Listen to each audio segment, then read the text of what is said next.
પશ્ચિમ બંગાળમાં પ્રથમવાર રચાયેલી ભાજપ સરકારમાં મુખ્યમંત્રી તરીકે સુવેન્દુ અધિકારીએ પદ અને ગોપનીયતાના શપથ લીધા હતા. રાજ્યપાલ આર.એન. રવિએ તેમને પદ અને ગોપનીયતાના શપથ લેવડાવ્યા હતા.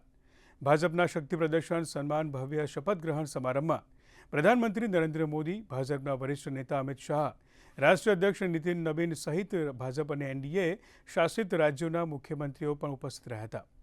કોલકાતામાં બ્રિગેડ ગ્રાઉન્ડ ખાતે યોજાયેલા શપથવિધિ સમારોહમાં દિલીપ ઘોષ, ખુદીરામ ટુડુ, નિશિત પ્રમાણિક, અગ્નિમિત્રા પોલ અને અશોક કીર્તિનિયા એમ 5 ધારાસભ્યોએ મંત્રી તરીકેના શપથ લીધા હતા.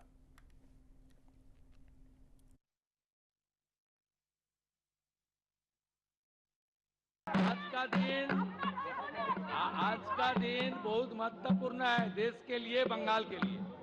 इसलिए प्रधानमंत्री का इच्छा था नया सरकार रविंद्र जयंती का दिन अपना कार्यकाल शुरू करे.